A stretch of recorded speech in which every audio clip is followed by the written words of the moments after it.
ओम नमो भगवते वासुदेवाय। ओम नमो भगवते वासुदेवाय। ओम नमो भगवते वासुदेवाय।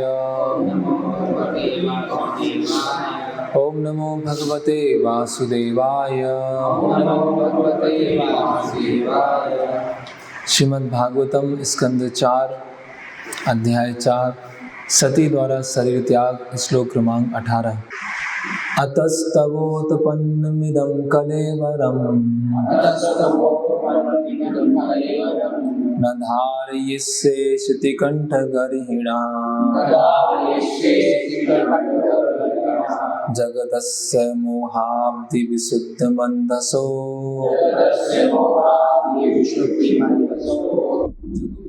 जुगुप्सितस्योद्धरणं प्रशक्षते।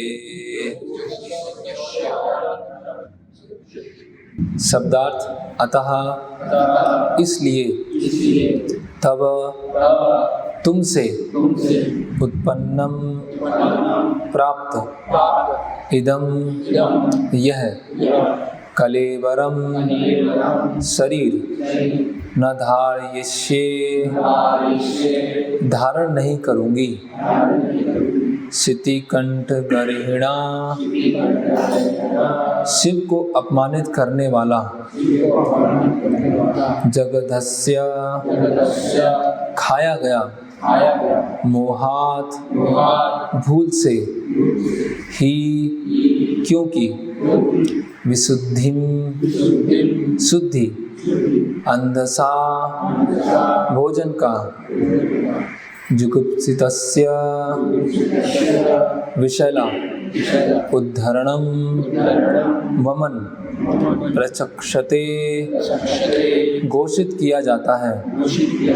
अनुवाद एवं तात्पर्य कृष्ण कृपा मूर्ति अभय चरणारविंद भक्ति वेदांत स्वामी श्रील प्रभुपाद जी द्वारा अनुवाद। अतः मैं इस अयोग्य शरीर को जिसे मैंने आपसे प्राप्त किया है और अधिक काल तक धारण नहीं करूंगी क्योंकि आपने शिव जी की निंदा की है। यदि कोई विषैला भोजन कर ले तो सर्वोत्तम उपचार यही है कि उसे वमन कर दिया जाए। तात्पर्य चूँकि सती भगवान की बहिरंगा शक्ति की प्रतिनिधि थी अतः यह उनके वश में था कि वे अनेक ब्रह्मांडों को जिसमें अनेकों दक्ष सम्मिलित हैं विनष्ट कर दे, किंतु अपने पति को इस दोषारोपण से बचाने के लिए कि उन्होंने दक्ष को मारने के लिए अपनी पत्नी सती को माध्यम बनाया, क्योंकि वे स्वयं निम्न पद पर स्थित होने से वैसा नहीं कर सके, सती ने अपना शरीर त्यागने का निश्चय किया। ओम अज्ञानतिमिरन्धस्य ज्ञानाञ्जनं शलाकया चक्षुरुन्मिलितं तस्मै श्री गुरुवे नमः। श्री चैतन्य मनोभीष्टं स्थापितं येन भूतले स्वयं रूप कदा मह्यं ददाति स्वापदान्तिकम्। वन्देऽहं श्रीगुरो श्रीयुतपदकमलं श्रीगुरून् वैष्णवांश्च श्रीरूपं साग्रजातं सहगणरघुनाथान्वितं सजीवं साद्वैतं सावधूतं परिजनसहितं कृष्णचैतन्यदेवं श्रीराधा कृष्णपादान् सहगणललिता श्रीविशाखान्वितांश्च। नमः ओं विष्णुपादाय कृष्णपृष्ठाय भूतले श्रीमते भक्तिवेदांत स्वामीति नामिने नमस्ते सारस्वते देवे गौरवाणी प्रचारिणे निर्विशेष शून्यवादी पाश्चात्य देशे तारिणे। जय श्री कृष्ण चैतन्य प्रभु नित्यानंद श्री अद्वैत गदाधर शिवासादि गौर भक्तवृंद। हरे कृष्णा कृष्ण कृष्ण हरे हरे हरे राम राम राम हरे हरे। हरे कृष्णा। यहाँ पर सती जो है अपना शरीर त्याग करने का जो निश्चय है अपने पिता को सुना रही हैं, और क्योंकि उनके पिता ने शारीरिक पिता ने उनके पति का अपमान किया है, वास्तव में पति का नहीं, क्योंकि शिव जी महान वैष्णव हैं, उनका अपमान किया गया है, निंदा की गई है। इसीलिए जो सती है उनको वो बात बिल्कुल भी सहन नहीं हो रही। और क्योंकि उनका संबंध उनके पिता के साथ में है, उनके पिता के द्वारा उनको ये शरीर प्रदान किया गया है, इसीलिए वो इस शरीर को त्यागना चाहती हैं। तो यहाँ पर एक उपमा दी गई है कि अगर किसी ने कोई विषैला भोजन कर लिया है ना, कुछ ऐसा भोजन कर लिया है जो अंदर जाकर शरीर को खराब करने वाला है, तो उसके लिए क्या है, वमन, उल्टी कर लेना चाहिए, है ना। कई बार ऐसा होता है, आयुर्वेद में भी ऐसी प्रक्रियाएं हैं कि शरीर के अंदर अगर कुछ विषैला, है ना, खाद्य पदार्थ है और साफ करना है तो उसको वमन के द्वारा निकाल दिया जाता है। तो यहाँ हम देख रहे हैं, प्रभुपाद जी तात्पर्य में लिख रहे हैं कि सती ने दक्ष के साथ दक्ष को मारने का प्रयास नहीं किया। सती के अंदर इतनी शक्ति है, वो स्वयं कौन है, बहिरंगा शक्ति है, एक्सटर्नल एनर्जी। और बहिरंगा शक्ति मतलब जो पूरी सृष्टि को बनाने वाले हैं, है ना। उनके हाथ में क्या होता है, त्रिशूल होता है। वो त्रिशूल के माध्यम से सभी जीवों को उनके जो कर्म फल है वो प्रदान करती है, अलग अलग तरह के दुख प्राप्त होते हैं। तो सती के अंदर इतनी शक्ति है कि वो कई ब्रह्मांडों को नष्ट कर सकती हैं और कई दक्ष को नष्ट कर सकती हैं। प्रभुपाद इसमें लिख रहे हैं, जिसमें अनेकों दक्ष सम्मिलित हैं, उनको भी नष्ट कर सकती हैं। लेकिन फिर भी सती ने ऐसा नहीं किया। क्यों नहीं किया, उसका भी कारण प्रभुपाद जी लिख रहे हैं। तो ये हम देख सकते हैं कि कभी कभी जब हमें बहुत तेज क्रोध आता है, बहुत तेज गुस्सा आता है, तो हम उस गुस्से को व्यक्त करने के बाद जो परिणाम होने वाला है उसको नहीं सोच पाते हैं, है ना।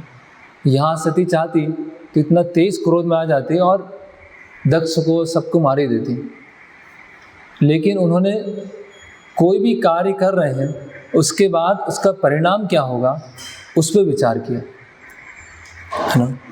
और क्या विचार कर रहे हैं कि लोग ऐसा बोल सकते हैं कि जो शिव हैं, शिव जी हैं, वो तो असक्षम है ना। असक्षम होने के कारण खुद कुछ नहीं कर पाए, अपनी पत्नी को आगे भेज दिया, है ना। बोलो जाओ बदला लेके आओ, है ना, जाओ उसको मार के आओ, है ना। तो शिव जी की स्थिति क्या हो जाएगी, उस परिस्थिति में निम्न हो जाएगी, है ना, कि शिव जी स्वयं सक्षम नहीं है, अपनी पत्नी को भेज रहे हैं। तो हम देख सकते हैं कि जब क्रोध आए, जैसे कि चाणक्य पंडित बोलते हैं कि किसी व्यक्ति का चरित्र कब देखा जा सकता है, जब वो विपत्ति में होता है, जब वो दुख की अवस्था में होता है, विपत्ति में होता है, उस समय वो किस तरह से व्यवहार करता है, उस समय उसका चरित्र पता चलता है ना। जब वो सुखी है, आनंद में है, सब कुछ उपलब्ध है, सब कुछ अच्छा चल रहा है, तब उसका चरित्र पता नहीं चलेगा। लेकिन उसके जीवन में ऐसी कुछ हलचल मच जाएगी, उसके जीवन में ऐसी विपत्तियां आ जाएंगी, उस समय वो कैसे रहता है, किस तरह से वो प्रतिक्रिया करता है, वो उसका चरित्र बताता है कि वास्तव में वो व्यक्ति ऐसा है ना। तो कभी कभी हम परिणामों पर ध्यान नहीं देते हैं और प्रतिक्रिया करते हैं और ओवर रिएक्ट भी कर देते हैं, और बाद में कुछ दिनों के बाद, कुछ महीनों के बाद, या कभी कभी कुछ सालों के बाद लगता है अरे यार ये तो गलत कर दिया था, है ना। लेकिन भक्तों का गुण क्या होता है, धीर गंभीर। जैसे कि भगवद गीता में बताया गया, आपूर्ण मानम अचलम प्रतिष्ठम समुद्र मापा प्रवसंति यद्वत् तदत्व कामाय प्रवसंति सर्वे सशांति मापनोति न काम काम। कि कैसे होते हैं स्थित प्रज्ञा भक्त, कैसे हैं कि जैसे समुद्र है तो समुद्र में बहुत सारी नदियाँ, बहुत सारा पानी, बारिश प्रवेश कर रहा है ना, और समुद्र के ऊपर ऐसा लग सकता है कि हलचल हो रही है, लेकिन समुद्र अंदर से क्या होता है, एकदम स्थिर होता है, एकदम धीर होता है ना। तो उसी तरह से जो कृष्ण भावना भावित व्यक्ति है, ऐसा लग सकता है कि ऊपर से उसके जीवन में बहुत सारी हलचल, बहुत सारी विपत्तियाँ आ रही हैं, लेकिन अंदर से वो क्या होता है, स्थिर होता है ना। ये एक बहुत महत्वपूर्ण गुण है। नहीं तो क्या होता है, हम अपना टेम्पर जो होता है उसको लूज़ कर देते हैं, है ना। एकदम हम ऐसे, कभी कभी लोग बहुत परेशान हो जाते हैं, कभी कभी है ना पागल भी हो जाते हैं। ऐसे किसी के बिजनेस का दिवाला निकल गया है ना, या कोई फेल हो गया, एक्सीडेंट हो गया, तो एकदम पागल ही हो जाता है। कभी कभी हंसने लगता है, अजीब सी तरह से हंसने लगता है ना। क्यों? क्योंकि अटैचमेंट बहुत अधिक है, बहुत ज़्यादा अटैचमेंट है। वो अटैचमेंट जैसी उसमें कमी आई वैसे क्या हो जाता है, वो हिल जाता है ना। और चाणक्य पंडित एक जगह बताते हैं कि संसार का सबसे बड़ा दुख क्या है? अटैचमेंट। और सबसे बड़ा सुख क्या है? डिटैचमेंट। कि जो व्यक्ति जितना संसार से अटैच्ड है वो उतना अधिक दुखी रहेगा, और जो जितना भौतिक डिटैचमेंट है उसको उतना वो सुखी रहेगा। तो ये दुख क्यों आता है हमें? क्योंकि हम अटैच्ड हैं, अलग अलग भौतिक चीज़ों से अटैच्ड हैं। तो जब जीवन में ऐसी परिस्थिति आती है तो हम बहुत अधिक क्रोध कर देते हैं, और क्रोध का परिणाम नहीं जान पाते हैं। उस क्रोध के कारण खुद का नुकसान कर देते हैं, जिस पे क्रोध किया है उसका नुकसान कर देते हैं, और पूरी परिस्थिति क्या हो जाती है? एकदम छिन्न भिन्न हो जाती है। और आजकल के समय में तो क्या है कि लोगों में इतनी क्षमता नहीं होती है, और बोलते हैं मैं तुम्हें मार दूंगा, ऐसा कर दूंगा, ये कर दूंगा। कुछ है नहीं लेकिन बोल देते हैं। लेकिन सती में तो क्या है, वो भी है, पावर भी है कि वो पूरे ब्रह्मांड को नष्ट भी कर सकते हैं। लेकिन उनको क्या है, उनके मन में क्या चल रहा है, इसका परिणाम क्या हो। अगर मैंने ऐसा किया उसके पीछे परिणाम क्या है। हम जैसे महाभारत में देखते हैं भीम का उदाहरण। तो जब कौरवों की सभा लगती है और उसमें युधिष्ठिर महाराज, पांचों पांडवों का अपमान किया जाता है, और द्रौपदी उनका भी अपमान किया जाता है, तो भीम बहुत क्रोध में होते हैं। ऐसा बताया जाता है कि भीम का इतना क्रोध था कि उसी समय सारी कौरव सभा को मार देते हैं, उसी समय मार देते हैं। इतना ज़्यादा क्रोध था उनके अंदर। लेकिन क्यों क्रोध रोक के क्यों रखा उन्होंने? क्योंकि धर्मराज युधिष्ठिर है ना, उनकी आज्ञा थी। क्योंकि वो परिणाम समझ सकते थे कि अभी क्रोध किया जाएगा, और भगवान की योजना भी है कि आगे चल के सारे जितने भी अधर्मी राजा हैं सब एक जगह इकट्ठे होने वाले हैं, और उनको भगवान एक ही बार में मार देंगे। तो भीम बहुत क्रोध था, और भीम ने प्रतिज्ञा भी ली थी कि 100 कौरवों को मैं मारूंगा, सारे 100 कौरवों को मैं मारूंगा। तो यस, क्रोध आएगा। ऐसे ही जैसे प्रभुपाद जी लिखते हैं, भगवद गीता के तात्पर्य में लिखते हैं कि सहनशीलता का परिभाषा लिखते हैं। तो सहनशीलता का परिभाषा लिखते हैं प्रभुपाद जी कि जब जीवन में ऐसी परिस्थिति बने है ना जो हमको प्रवोक करें, प्रवोक को क्या बोलेंगे?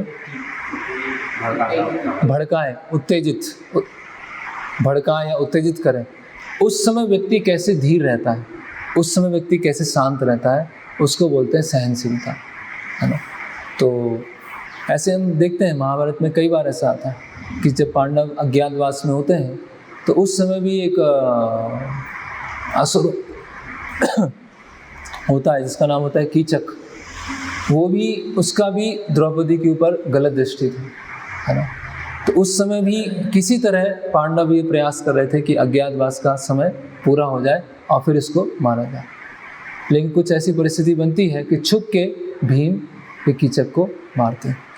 तो कहने का मतलब क्या है कि जब भी हम कोई कार्य करें उसके पीछे परिणाम क्या होने वाला है वो हम जरूर जानें, है ना। ऐसा नहीं कि आवेग में आके कुछ कर लें।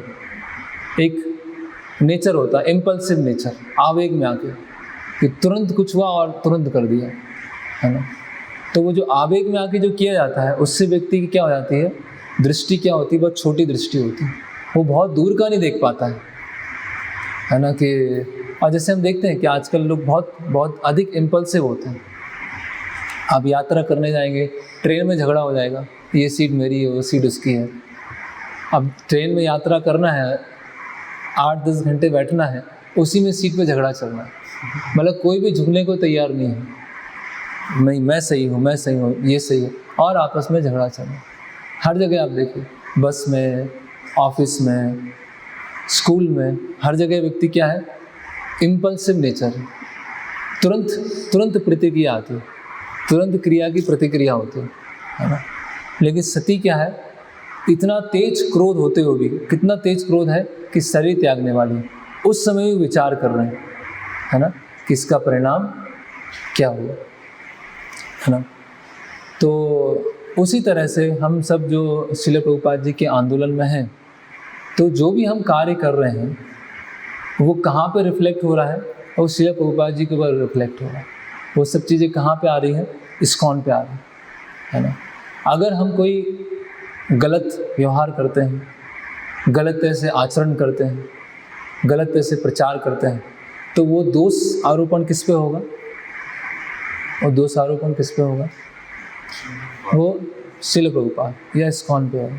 जैसे कि भगवान एक उपमा देते हैं कि शरीर के ऊपर अगर कोढ़ का दाग है, किसी को कोढ़ हो गया, कोढ़ में हो जाता है ना, चेहरे पे या शरीर पर दाग लग गया, तो वो क्या होता है छोटा सा चिन्ह, छोटा सा दाग है, लेकिन पूरा शरीर क्या हो गया, वो दूषित और लोग दूर रहते हैं।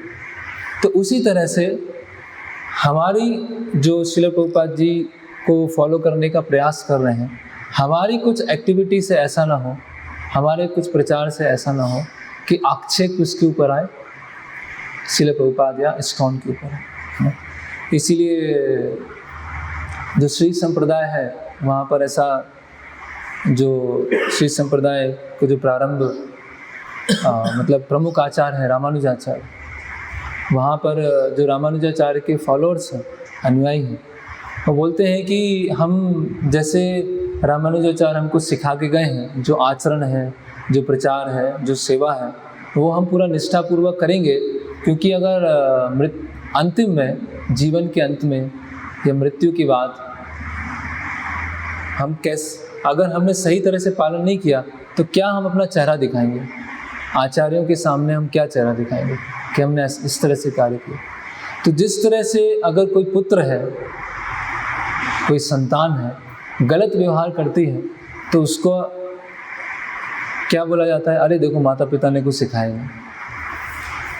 अगर कोई संतान है, चोरी करती है कुछ, है ना, या ऐसे कुछ गलत कार्य करती है, तो लोग क्या बोलेंगे, अरे इसे तो पता नहीं था, माता पिता ने कुछ सिखाया नहीं। कैसे माता पिता? ऐसे ही है। अगर कोई स्टूडेंट है, अभी तो टीचर और स्टूडेंट तो कॉन्ट्रैक्ट होता है, वैसा पहले से संबंध नहीं रहा। तो अगर कोई स्टूडेंट है, वो कुछ गलत कार्य करता है, तो लोग क्या बोलेंगे, लोग यही बोलेंगे कि टीचर ने कुछ सिखाया नहीं, है ना। तो जिस तरह से सती है, इस तरह ये विचार कर रहे हैं कि जो मैं कार्य अभी देह त्याग करने वाली हूँ, और मैं दक्ष को भी दंड दे सकती हूँ, लेकिन उनके मन में क्या है, यस, शिव जी के ऊपर दोषारोपण नहीं होना चाहिए। तो हमेशा हमें इस बात का ध्यान रखना है। और श्रील प्रभुपाद जी के शिष्य कई बार अपने व्यास पूजा ऑफरिंग में लिखते हैं कि ये हमें प्रभुपाद ऑब्जर्व कर रहे हैं, हमें भगवान कृष्ण देख रहे हैं, श्रील प्रभुपाद हमको देख रहे हैं, है ना, कि हम क्या कर रहे हैं, हम गड़बड़ कर रहे हैं या सही तरह से प्रभुपाद जी को फॉलो करने का प्रयास कर रहे हैं। तो इसीलिए सनातन गोस्वामी हरिदास ठाकुर जी क्या बोलते हैं कि कुछ लोग जो हैं आचरण अच्छा करते हैं लेकिन प्रचार नहीं करते हैं, लेकिन कुछ लोग प्रचार करते हैं लेकिन आचरण अच्छा नहीं होता। लेकिन आपका आचरण भी अच्छा है, आप प्रचार भी कर रहे हैं, इसीलिए आप वास्तव में आचार्य हैं, नामाचार्य, है ना। तो इसीलिए हमको सबको ये ध्यान देना चाहिए कि जो हम आचरण है, आचार और प्रचार, ये कैसा होना चाहिए, जिस तरह से श्रील प्रभुपाद जी चाहते हैं। और इसका टेस्टिंग हो जाएगा, है ना। जैसे कि हम तिलक लगा के, कंठी माला पहन के बाहर ठेले पे कुछ खा नहीं सकते, है ना। प्रभुपाद जी को रिप्रेजेंट कर रहे हैं, है ना। तो प्रभुपाद जी को रिप्रेजेंट करना बहुत भारी रिस्पॉन्सिबिलिटी है, कोई हल्का नहीं है। इस्कॉन को रिप्रेजेंट करना बहुत भारी चीज़ है ना। आप वैष्णव ड्रेस पहन के सिनेमा में नहीं बैठ सकते, है ना। तो ये सब चीज़ों का महत्वपूर्णता क्यों है? ये जो वैष्णव सदाचार है, वैष्णव एटिकेट्स है, इसका सब इम्पोर्टेंस क्यों है ना? क्योंकि हम प्रभुपाद कई बार बोलते हैं एग्जेम्पलरी बिहेवियर, कि आदर्श उदाहरण होना चाहिए। अगर आदर्श उदाहरण नहीं है तो कोई हमको फॉलो नहीं करेगा। हम बोलते रहेंगे कि कुछ होने नहीं वाला, है ना? इसीलिए बताएगा यद यद आचरति श्रेष्ठस तत् तत् एवो तरो जना सयत प्रमाणम कुरुते लोकस्तद अनुवर्तित। कि जो जैसे श्रेष्ठ लोग जिस तरह से आचरण करते हैं, बाकी जो जनता है उनको उसी तरह से फॉलो करती है ना? तो हम देखते हैं कि प्रभुपाद जी कई शिष्य बताते हैं कि हमें कृष्ण के बारे में नहीं पता था, है ना? कृष्णा कॉन्शियसनेस कुछ नहीं जानते थे, भगवद गीता कुछ नहीं जानते, लेकिन प्रभुपाद जी से मिलकर और प्रभुपाद जी के प्रवचन और महत्वपूर्ण प्रभुपाद जी का जो चरित्र है, आदर्श चरित्र है, उसको देखकर हम इतने इंस्पायर्ड हुए कि हमने पूरा जीवन प्रभुपाद जी की सेवा में देने के लिए तैयार हुए। तो वो इसीलिए लोग कृष्ण को कब जानेंगे या कृष्ण कॉन्शियसनेस में कैसे आते हैं? यस, इस्कॉन में आने से पहले भी लोग कृष्ण को जानते हैं। कई लोग हरे कृष्ण महामंत्र भी जानते हैं, वृंदावन मथुरा सब जानते हैं, लेकिन जब वो भक्तों के संपर्क में आते हैं और प्रभुपाद जी का संदेश को सुनते हैं और भक्तों का आदर्श चरित्र को देखते हैं, तो उनको एक इंस्पिरेशन होता है कि हाँ, यहाँ कुछ होप है, यहाँ पे कुछ आशा है जहाँ पे हम सीख सकते हैं। तो वो जो कनेक्टिंग लिंक है, वो जैसे प्रभुपाद जी के शिष्य प्रभुपाद जी के माध्यम से कृष्ण से कनेक्टेड है, उसी तरह से आने वाली जो जनरेशन है वो कैसे कनेक्ट होगी? जब हम सही तरह से आचरण करेंगे। अगर हमारे आचरण में कुछ समस्या है ना, जैसे बताया गया है, ये तो खासकर सन्यासियों के लिए बताया गया है कि शुक्ल वस्ते मसी बिंदु जैसे ना लुकाए सन्यासिर अल्प छिद्र सब लोकाए। जैसे कि एक सफ़ेद वस्त्र है और सफ़ेद वस्त्र के ऊपर कोई स्याही है, स्याही का दाग है, तो वो स्याही का दाग छुपेगा नहीं, वो दिख जाएगा। उसी तरह से सन्यासी, उसके चरित्र में अगर थोड़ा सा भी दोष है, थोड़ा सा भी डिफेक्ट है, सन्यासिर अल्प छिद्र सर्वलोक का, कि थोड़ा सा भी जो मिस्टेक है चरित्र में वो सब लोग हैं और फिर कोई फॉलो नहीं करेगा। तो इसीलिए हमें बहुत इन सब चीज़ों पे ध्यान देना चाहिए, क्योंकि एक जैसे बताया गया है कि एक पूरा जंगल है, उजाड़ जंगल है, लेकिन उसमें एक चंदन का पेड़ है, तो उस चंदन के पेड़ से पूरे जंगल में खुशबू आ सकती है। अगर एक चंदन का वृक्ष है, उस एक चंदन के वृक्ष से पूरे उजाड़ वन में खुशबू आ सकती है। लेकिन अगर एक कुल में एक व्यक्ति, एक पुत्र, एक संतान वो अधार्मिक निकल गया, तो पूरे कुल का क्या हो सकता है?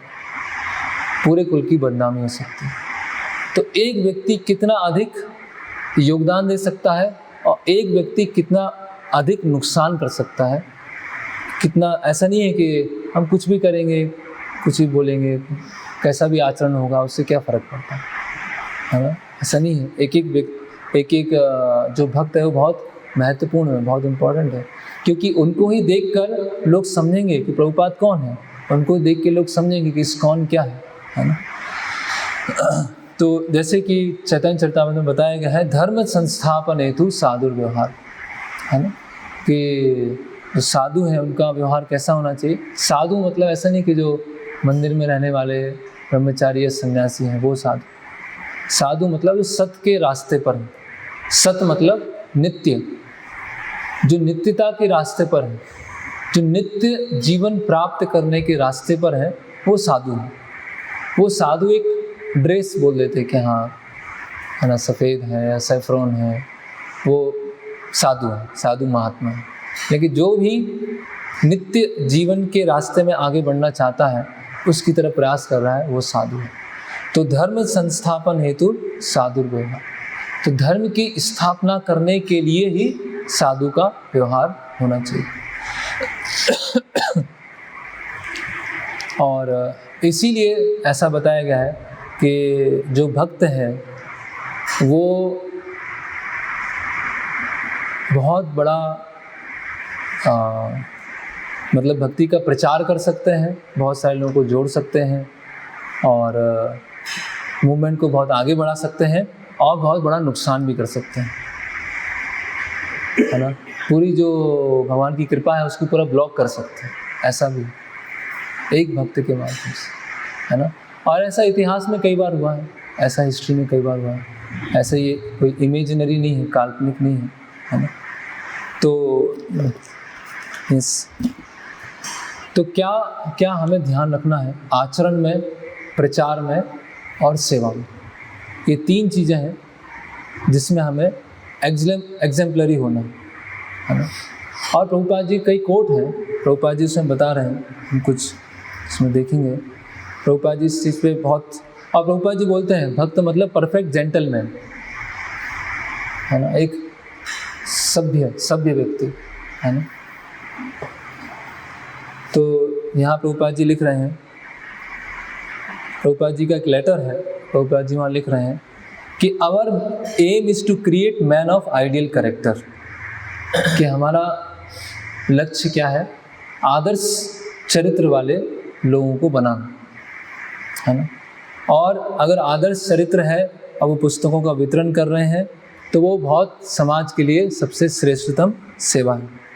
हम क्या कर रहे हैं, किस तरह से सेक्रीफाइस कर रहे हैं, किस तरह से हम रह रहे हैं, तो ये सब देखकर लोग बहुत प्रभावित होंगे और खुद उससे कृष्ण भावनामृत आंदोलन से जुड़ना चाहेंगे, है ना। और प्रभुपाद जी यहाँ लिख रहे हैं, our unique asset is our purity. तो हमारा जो सबसे मुख्य एसेट क्या है, हमारी शुद्धता। No one anywhere can match it. संसार में कोई इसका मैच नहीं है, संसार में इसका कोई इसको पीछे नहीं कर सकता है। और अंततः लोग उसको नोटिस करेंगे, इसकी प्रशंसा करेंगे। तो अगर आप जिस तरह से मैंने सारे नियम दिए हैं उसको पालन करते रहेंगे तो उसके द्वारा बहुत सारे लोग इस आंदोलन से अट्रैक्ट होंगे। और ये प्रभुपाद जी बहुत अच्छा कोट है, प्रभुपाद जी यहाँ लिखा है कि अगर कि हमारी जो भक्ति करने का अभ्यास है और हमारी शुद्धता है इतनी अधिक होना चाहिए कि लोगों पर ऐसा इंप्रेशन पड़े कि स्वयं वो भक्ति करने के लिए तैयार हो जाए। इतना अधिक ऐसा इंप्रेशन पड़े, our devotional practice and purity shall be so strong that wherever we chant there will be immediately an impression in the audience for devotion to Krishna, है ना। तो यस, तो प्रभुपाद जी को जो रिप्रेजेंट करना है, प्रभुपाद जी का प्रतिनिधित्व करना है, वो बहुत, है ना। आजकल भी जैसे हम श्री वैष्णव संप्रदाय में जाएंगे तो वहाँ पे सन्यासी हैं, या मध्व संप्रदाय में जाएंगे सब, तो उनका रामानुजाचार्य हैं या मध्वाचार्य, उनके प्रति बहुत निष्ठा है। वहाँ कोई भी ऐसी चीज़ नहीं है, चाहे वो सिद्धांत हो, चाहे वो आचरण हो, चाहे वो प्रचार हो, हर चीज़ जैसा जो पूर्ववर्ती आचार्य सेट करके गए हैं वैसा ही करना है। हर चीज़ में चाहे कोई भी स्टैंडर्ड हो। और हमने देखा, और हमारे लिए बहुत आसान है, जो श्री प्रभुपाद जी बता के गए हैं, जो प्रभुपाद जी ने स्टैंडर्ड्स बताए हैं वैसा हम करेंगे तो बहुत आसान हो जाएगा और उसी से हमको शक्ति मिलेगी। अगर हम नए कुछ करने का प्रयास करेंगे, नए आइडियाज़ लाने का प्रयास करेंगे तो वो जो कृपा का जो फ्लो है, कृपा जो मिलने वाली है वो क्या हो जाएगी, वो ब्लॉक हो जाएगी, है ना। तो सबसे पहले में आते हैं हम आचरण में, है ना। तो अगर हमारा आदर्श आचरण होगा, है ना, जैसे यहाँ पर आदर्श आचरण मतलब हमेशा ध्यान रखना है कि इस परिस्थिति में अगर गुरु और प्रभुपाद जी हैं, उपस्थित हैं, तो हम कैसा व्यवहार करेंगे, इस चीज़ को हमेशा ध्यान रखना, है ना। जब हम देखते हैं कि कोई सीनियर भक्त हैं, गुरु महाराज हैं, होते हैं, तो हम बहुत कॉशियस रहते हैं, अपनी जो व्यवहार होता है उसमें बहुत सावधान रहते हैं, लेकिन बाद में फिर हम बहुत कैजुअल हो जाते हैं, है ना, या किसी तरह से भी आचरण करते हैं। लेकिन अगर ये हमको ध्यान में है कि मुझे जो गुरु हैं, कृष्ण हैं, प्रभुपाद हैं, वो हमेशा ऑब्जर्व कर रहे हैं, तो हमेशा हम किस तरह से रहेंगे, यस, मुझे आदर्श के रास्ते पर चलना है ना। और आदर्श के रास्ते में चलेंगे तो कई बार क्या होता है, फॉल्स ईगो टकराता है, कई मिथ्या अहंकार टकराता है, और मिथ्या अहंकार को संतुष्ट करना सबसे अच्छा लगता है ना। तो मिथ्या अहंकार को त्याग कर, मिथ्या अहंकार को साइड में रख कर, जो गुरु की इच्छा को पूरा करने के लिए आवश्यक है वो हमें करने का प्रयास करना चाहिए, है ना। कभी कभी हम ईगो बैटल में, मिथ्या अहंकार के युद्ध में इतना उलझ जाते हैं कि जो सेवा है वो साइडलाइन हो जाती है और मिथ्या अहंकार महत्वपूर्ण हो जाता है। और इसमें बताया गया है कि जब हम खासकर पब्लिक प्लेस में हों तब बहुत ध्यान रखना चाहिए, है ना। पब्लिक प्लेस में हम कहीं भी कुछ खड़े होकर ऐसे खाना है ना। वो जैसे हम देखते हैं कि प्रभुपाद जी जब ट्रैवलिंग करते थे तो है ना, प्रसाद लेना है, जल ग्रहण करना है, तो ये सब छोटी छोटी चीज़ों में बहुत ध्यान रखते थे। ऐसा ही बताया गया है कि एक व्यक्ति का चरित्र वो छोटी छोटी चीज़ों पे कितना वो, क्योंकि बड़ी बड़ी चीज़ तो बहुत सारी हो जाती है ना, ये बड़ा कर लिया, वो बड़ा कर लिया, बड़ा प्रोजेक्ट हो गया, बड़ा ये चीज़ हो गई, लेकिन वो छोटी छोटी चीज़ों पे कितना ध्यान रखता है, उससे उसे दूसरा एक क्राइटेरिया और है जिससे उसे पता चलता है कि वो उसका किस तरह का वो व्यक्ति है ना। ऐसे बड़ी बड़ी चीज़ करेंगे तो उसमें एक नेम होता है, एक फेम होता है, एक प्रेस्टीज होती है कि मैंने ये बड़ा करके दिखाया, ये वो बड़ा कर लिया, है ना। और लेकिन जब कुछ छोटी छोटी चीज़ें होती हैं, है ना, चाहे वो स्वच्छता से संबंधित हो, रख रखाव से संबंधित हो, बातचीत से संबंधित हो, तो उसमें व्यक्ति कितना ध्यान रखता है उससे पता चलता है कि वो वास्तव में कैसा है ना। तो पब्लिक प्लेस में हमें आचरण का बहुत ध्यान रखना है। हर व्यक्ति की आंखें क्या है, टकटकी लगा के रखती है ना। ऐसा नहीं हुआ कि जो मूवमेंट में बहुत समय से है उन्हीं को लोग ऑब्जर्व करते हैं, लेकिन कुछ समय हुआ है उनको भी लोग देखते हैं कि हाँ ये भक्त हैं, है ना। जैसे अभी रथ यात्रा है ना, तो ऐसे कई है कि हम पब्लिक प्लेस में कई चीज़ें कर सकते हैं, है ना। कोल्ड ड्रिंक पी सकते हैं, आइसक्रीम खा सकते हैं, बहुत सारी चीज़ें, लेकिन बाहर के लोग बाहर के लोग क्या देखेंगे कि हम तो भक्तों और कुछ सोचते थे भक्तों के बारे में, अभी ऐसे कर रहे हैं, तो हम सब एक जैसे ही हैं, उसमें कोई अंतर नहीं है ना। तो बता रहे never lose your temper in public place, है ना। कभी भी पब्लिक प्लेस में ऐसे बहुत क्रोध की अवस्था, इतना ज़्यादा क्रोध हो गया कि जैसे हम देख रहे हैं ना, सती को क्रोध है लेकिन उनको पता है कि अगर मैंने इस तरह से क्रोध व्यक्त किया तो इसका परिणाम क्या होगा, गलत होगा, है ना। तो कभी कभी हम प्रचार करते हैं, बुक डिस्ट्रीब्यूशन करते हैं, तो ऐसी परिस्थिति बनती है कि जैसे हम देखते हैं कि चैतन्य महाप्रभु ने भी क्रोध किया। जब चांद काजी ने मृदंग तोड़ा, चांद काजी ने आके मृदंग तोड़ दिया और क्या बोला कि अभी नवदीप में कहीं पे भी संकीर्तन नहीं होना चाहिए। तो चैतन्य महाप्रभु को भी बहुत क्रोध आया। चैतन्य महाप्रभु ने क्या किया कि मसाल जलाई और संकीर्तन चालू कर दिया और काजी के घर पहुंच गए, है ना। तो चैतन्य महाप्रभु को बहुत क्रोध था, लेकिन जैसे ही काजी बाहर आए तो चैतन्य महाप्रभु बोला कि क्या हुआ, हम इतनी देर से बाहर खड़े हैं, आप आ ही नहीं रहे बाहर। और चैतन्य महाप्रभु फिर काजी के पास में जाते हैं और बैठ के चर्चा करते हैं कि क्यों संकीर्तन क्यों रोकना चाह रहे हैं। फिर काजी कारण बताए थे संकीर्तन क्यों रोकना चाहते। तो क्रोध है, लेकिन ऐसा नहीं कि क्रोध में ऐसा क्रोध आ गया, ऐसा क्रोध कि उसमें ही बह गए पूरा, कुछ पता ही नहीं चला। क्रोध रहेगा लेकिन एक चर्चा करने का भी स्थान रहना चाहिए कि हाँ मुझे कुछ पूछना है, मुझे कुछ स्पष्ट करना है ना। तो ये आचरण है ना। और सेवा में जो भी हम सेवा कर रहे हैं तो उसमें एक विनम्रता का भावना होना चाहिए कि हम हरि और जो गुरु हैं और वैष्णव हैं उनके एक विनम्र सेवक के रूप में मुझे सेवा करना है। जैसे अभी हम डोनेशन कलेक्शन कर, तो अगर हम प्रभुपाद जी के आंदोलन से नहीं जुड़े हैं और हम किसी से डोनेशन मांगने जाएं, कौन देगा हमको? कोई देगा? किसी ने हमको 5,000 दे दिया, मान 11,000 दे दिया, ओ मैं 5,000 कलेक्ट करके आया, 11,000 कलेक्ट करके 51,000 कलेक्ट कर, और हम इस्कॉन से नहीं जुड़े हैं, प्रभुपाद जी से कोई नहीं जुड़े, और चले गए कलेक्शन में, कौन देगा? कोई नहीं देने वाला।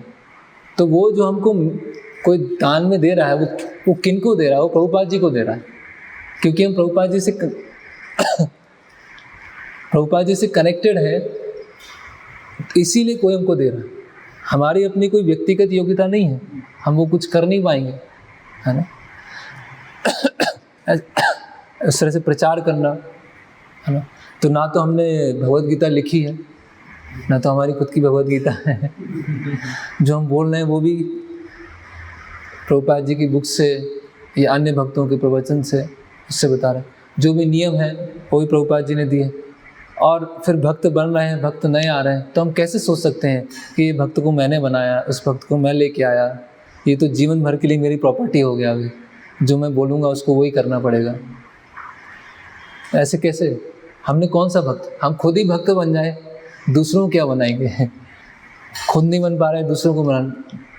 तो जो भी हम कर रहे हैं, चाहे वो दान आ रहा है, चाहे भक्त आ रहे हैं, या प्रॉपर्टी है, या कुछ भी है, वो सब क्यों दे रहे हैं? वो प्रभुपाद जी और कृष्ण के कारण दे रहे हैं। अगर हम ट्रांसपेरेंट वाया मीडियम हैं, अगर हम पारदर्शक माध्यम हैं, तो वो सेवा क्या है? पूरी भगवान तक ट्रांसफर। जैसे हम देखते हैं आयरन है, तो आयरन में अगर रस्ट लगी है तो करंट फ्लो नहीं होगी। अगर लोहा है उसमें रस्ट लगा है तो करंट फ्लो नहीं होगा। अगर उसमें रस्ट नहीं है, जंग नहीं है, तो करंट फ्लो होगी। जैसे कांच है, तो कांच अगर धुंधला है तो क्या होगा? सूर्य की प्रकाश क्या होंगे? वो निकलेगा नहीं, वहाँ पर रुक जाएगा। लेकिन अगर पूरा पारदर्शक कांच है और सूर्य का प्रकाश है, तो वो क्या होगा? पूरा सूर्य का प्रकाश निकल जाएगा। तो अभी हमारी जो कॉन्शियसनेस है वो रस्टी कॉन्शियसनेस है या हेजी कॉन्शियसनेस, हमारी कॉन्शियसनेस में जंग लगी हुई है। तो क्या होगा? जो प्रचार करने के माध्यम से जो सब चीज़ें मिलेंगी वो हम अपने गुरु हैं और कृष्ण को ट्रांसफ़र नहीं कर पाएंगे, और हमारे अंदर क्या आ जाएगा? अहंकार की भावना आ जाएगी, है ना। और हमारे साथ भी क्या होगा? पुनर्मुषिक भाव हो जाएंगे, है ना। पुनर्मुषिक भाव क्या है? कि चूहा, प्रभुपाद जी बताते हैं, चूहा था, उसको बिल्ली परेशान करते थे, तो साधु ने बोला कि आप बिल्ली बन जाओ। तो चूहे के अंदर ताकत आ गई, है ना। फिर बिल्ली को कुत्ता परेशान करता था, तो साधु ने बोला कि कुत्ता बन जाओ, तो कुत्ता बन गया। और आ गई, और दम आ गया उसके अंदर।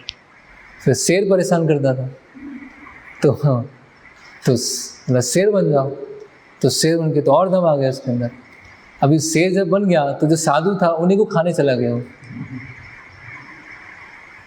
उन्हीं को वो खाने चला। तो क्या बोला साधु ने? पुनर्मुषिका भाव, फिर से चूहे बन जाओ, है ना। तो अभी जो भी हम कर पा रहे हैं, जो भी हम सेवा कर पा रहे हैं, जो भी चीज़ आ रही है, वो सब क्यों कर रहे हैं? वो कैसे मिल रहा है हमको?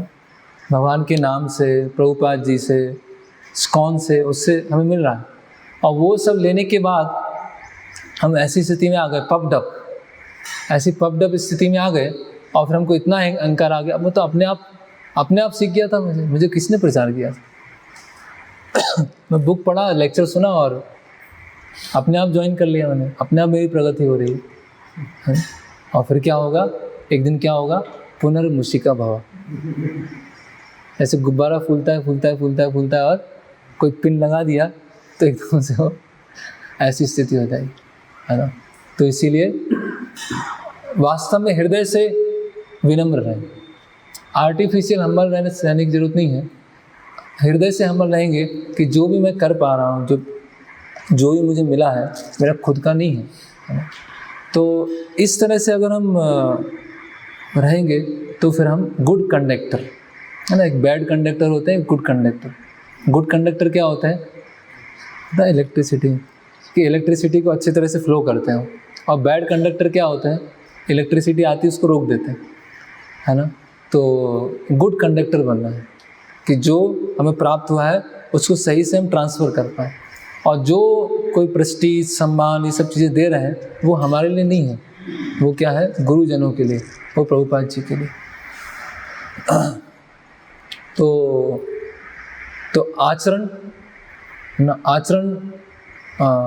आदर्श होना चाहिए। फिर सेवा ये समझ के कि मैं एक विनम्र सेवक हूँ। और प्रचार है, और प्रचार में भी इन चीज़ों को ध्यान में रखना है कि प्रचार में भी कुछ हम ऐसा कार्य नहीं कर दें, इस तरह से नहीं कर दें कि लोग सोचने लगे कि अच्छा ऐसा इस्कॉन में ये होता है ना। जैसा कि श्रील प्रभुपाद जी ने बताया है ना। जैसे प्रभुपाद जी ने कई बार बताया है कि गुरुकुल एजुकेशन है, ट्रेडिशनल एजुकेशन है, वो दिया जाना चाहिए, है ना। और फिर प्रचार के नाम पर अगर हम और चीज़ करना चालू कर दिया कि हमने जो गवर्नमेंट बेस्ड जो सिलेबस है उसको स्टार्ट कर दिया और अलग अलग चीज़ें एजुकेशन के नाम पे चालू कर दिया, तो लोग जो आने वाली जनरेशन है वो क्या सोचेगी? वो तो ये सोचेगी कि अच्छा मतलब अच्छा भक्त होने का मतलब क्या है कि वो IIT पास आउट होना चाहिए, तो वो अच्छा भक्त कहलाएगा। नहीं तो अच्छा भक्त कहलाएगा नहीं, है ना। जिसके पास डिग्री नहीं है वो अच्छा भक्त नहीं है, जिसके पास डिग्री है वो अच्छा भक्त है ना। इसीलिए IIT JEE अभय जी ऐसे बहुत सारी चीज़ चालू होंगी और उसमें लोग जाएंगे और लोगों को ये लगेगा कि हाँ प्रभुपाद जी का मूवमेंट ये है। तो ऐसी मतलब प्रचार में ऐसी चीज़ों को उपयोग करना जिसकी वजह से जो श्रील प्रभुपाद जी हमें प्योर शुद्ध शिक्षा देने आए हैं उसमें समझौता हो गया और वो आक्षेप किसके ऊपर जा रहा है, वो दोषारोपण किस पे जा रहा है, लोग तो यही सोचेंगे, है ना। ऐसी बहुत सारी चीज़ें हैं, है ना। जैसे आजकल आधुनिकता के नाम पर बहुत सारे अलग अलग तरह का म्यूज़िक है, रॉक बैंड है, रॉक म्यूज़िक वो उपयोग किया जाता है ना। अभी जो ट्रेडिशनल म्यूज़िक है अगर उसको जो गाने वाले भक्त हैं उनकी अच्छी सेवा भावना है और सब अच्छी तरह से वाद्य यंत्र बजा रहे हैं, तो जैसे प्रभुपाद जी यहाँ लिख रहे हैं कि व्यक्ति तुरंत अट्रैक्ट हो जाता है, तुरंत आकर्षित हो जाता है। लेकिन हम आकर्षित करने के लिए अन्य बहुत सारे वाद्य यंत्रों का उपयोग कर रहे हैं, तो उससे क्या होगा, जब 100 साल के बाद आगे जाएंगे तो मृदंग करताल तो खत्म हो चुका होगा, केवल वही टोंगो वोंगो वो सब वही सब चल रहा होगा। ऐसे ही होगा आगे चल के, यही होगी। और फिर क्या होगा, हाँ ऐसे ही सिखाते हैं। और दूसरे लोग क्या, फिर जो अन्य समाज है, अन्य लोग क्या बोलेंगे, अच्छा प्रभुपाद जी के फॉलोअर ऐसे हैं, तो हमारे कारण क्या हो रहा है, प्रभुपाद जी के ऊपर दोषारोपण होगा, है ना।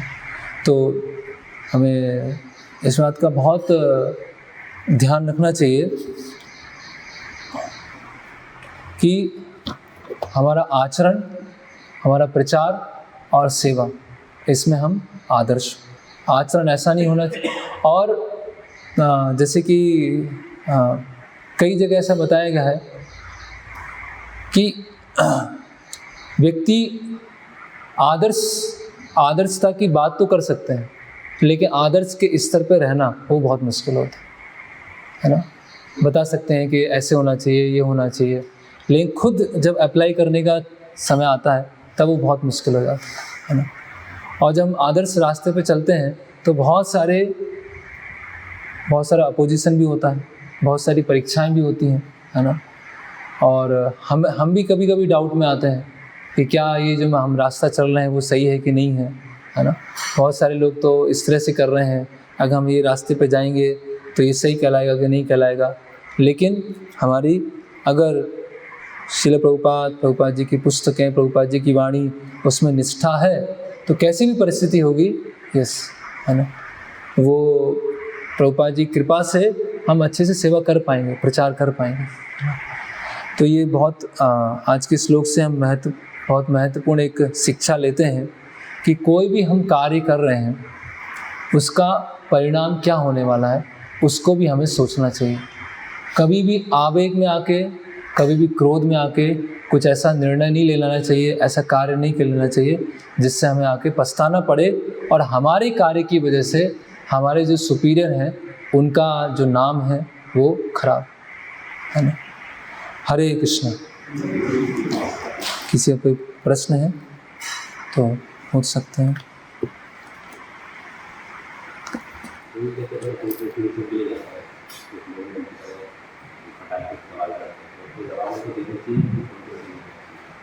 तो प्रश्न है कि हम बुक डिस्ट्रीब्यूशन में जाते हैं और कोई ऊट पटांग बोलता है तो हमें जवाब देना चाहिए कि नहीं।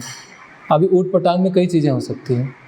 अगर वो भक्तों का या भगवान का अपमान कर रहा है तो हमें बोलना चाहिए।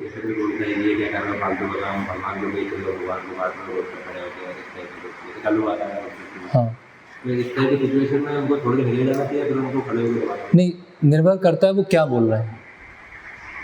बताएं, अगर भगवान का भक्तों का अपमान कर रहे हैं तो फिर हमें जवाब देना चाहिए। लेकिन अगर हमको किसी ने बोला अरे भिखारी कहाँ से आ गया, चल यहाँ से, तो उस समय फिर ऐसा नहीं कि अरे मैं भिखारी, मैं तो कॉलेज पास आउट हूँ, मेरा डिग्री है, मैं कैसे भिखारी। अब गुस्सा आ गया तो वो नहीं होना चाहिए। अगर किसी ने बोला कि अरे सब संस्थाएं ऐसी होती हैं, सब बेकार हैं, सब देख रखा है, सब संस्थाओं में अंदर अंदर क्या चलता रहता है, तो फिर हमें फिर जवाब देना चाहिए कि आप ऐसे कैसे कमेंट कर सकते हैं। जैसे कि एक पूरा पुलिस डिपार्टमेंट है, उसमें एक पुलिस वाला, एक पुलिस खराब निकल गई तो सारे ऐसे ही होंगे क्या? सब ऐसे ही खराब होंगे? एक दो की वजह से सब, इतने सारे हॉस्पिटल हैं भोपाल में, एक हॉस्पिटल जाली है, इसका मतलब सारे हॉस्पिटल खराब हैं। तो आप ऐसे किसी के ऊपर कमेंट नहीं कर सकते। तो अगर व्यक्तिगत रूप से कोई बोल रहा है तो फिर उस पर ध्यान नहीं देना चाहिए। तो दूसरा अपन जैसे बात करते हैं, फिर कोई काम करते हैं, फॉर एग्जाम्पल बिल्कुल उसमें ये लोग चला तो रोका मेरा उसके लिए, मैंने देखा तो उसमें क्या है, बोले इसको हम लेके क्या करेंगे, मतलब कर्म योग बताया गया है, हम तो बचपन से कर्म कर रहे हैं, तो हमेशा कर्म करते हैं। मैंने बोला कि वो कर्म तो कुत्ता भी करता है। अगर आप ये पढ़ेंगे तो आप ये समझेंगे कि इंसान क्या कर्म करता है और उसको क्या करना चाहिए, तो वो बहुत ज़्यादा चिढ़ गया, फिर चले गए। फिर दूसरी जगह में गया तो फिर यही चीज़ मैंने यूज़ करी, वहाँ भी किसी ने नहीं लिया, आगे गया, बट पीछे से एक बंदा है, उसने वापस बुलाया कि वो भैया को बुक लेंगे, आप चले जाइए। फिर मैं वहाँ गया, उन्होंने 2 बुक्स ली। और तो इस तरीके की चीज़ें करनी चाहिए या फिर इसको अवॉइड करना चाहिए कि लोगों को थोड़ा हिट करे। तो प्रश्न ये है कि अगर किसी ने भगवद गीता हमने दे रहे हैं और किसी ने बोला कि इसमें तो कर्मयोग बताया, हम तो कर्म कर ही रहे हैं, हमने बोल दिया तो कुत्ता भी कर्म करता है, तो कोई ऑफेंडेड हो जाते हैं, है ना। और कई लोग फिर बाद में सोचते भी हैं, है ना। तो जो भी हम बोल रहे हैं उसके पीछे थोड़ा तर्क देके बोलें। बोले कर्म तो सभी कर रहे हैं, अगर इतना ही होता आसान तो भगवान अर्जुन को ही बोल देते जाओ कर्म करो जाके। 700 श्लोक बोलने की क्या जरूरत थी? 700 श्लोक बोला है तो कुछ तो कारण होगा ना। अर्जुन को बोल जाओ अपना कर्म करो, हो गई भगवद गीता, एक लाइन में भगवद गीता हो गई, है ना।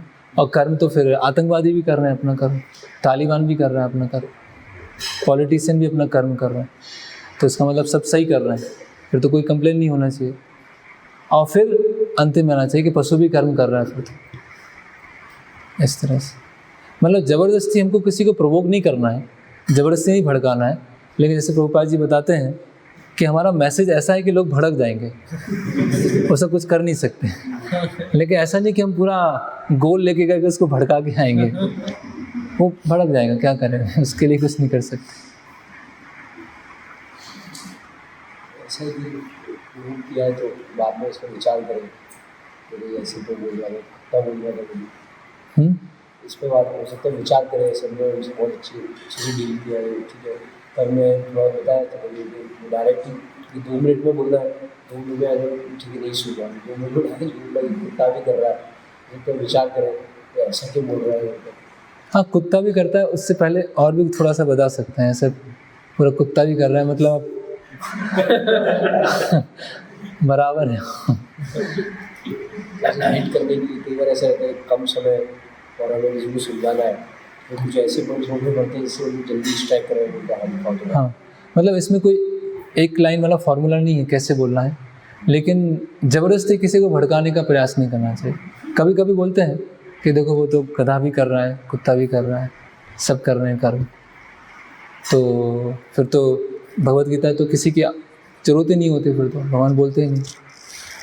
तो लेकिन कुछ लोग भड़केंगे, हम कितना भी उसको सॉफ्ट करके बोले फिर भी लोग भड़कने वाले हैं, लेकिन मैसेज हमें स्पष्ट बोलना। उसमें ऐसा नहीं है कि बहुत समझ के ऐसे बोल रहे हो, आप तो लगता है ऐसे बात कर ऐसा इसमें ऐसा देखिए कैसे बोल रहे हैं respect- कैसे बोल रहे हैं? अलग अलग व्यक्ति अलग अलग तरह से लेते हैं, वो कोई एक फॉर्मूला नहीं है उसके लिए।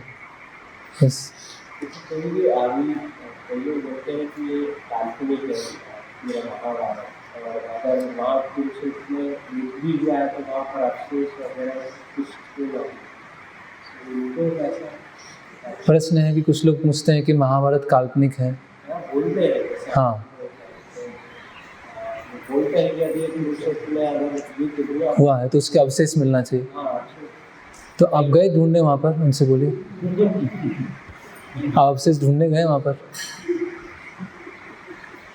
आप कुछ ढूंढने तो गए नहीं और बोल दिया अवशेष है नहीं। आप जाइए ना, वहाँ ऐसे बहुत सारे वो हथियार मिले हैं जिसकी एज निकाला है 5000 साल से ऊपर है। वहाँ ऐसे पेड़ हैं जो 5000 साल पुराने हैं। बहुत सारी चीज़ें ऐसी मिली हैं। ये तो बहुत पुराना आर्ग्यूमेंट हो गया। अभी बहुत सारे ऐसी चीज़ें मिली हैं, पूरी द्वारिका नगरी मिली है समुद्र के नीचे। द्वारिका में जो अलग अलग कॉइन्स चलते थे वो मिले हैं। ऐसी कई चीज़ें मिली हैं। मतलब आपका जीवन काल्पनिक है। आप कल्पना के जीवन में, उसमें जीवन में जी रहे हैं।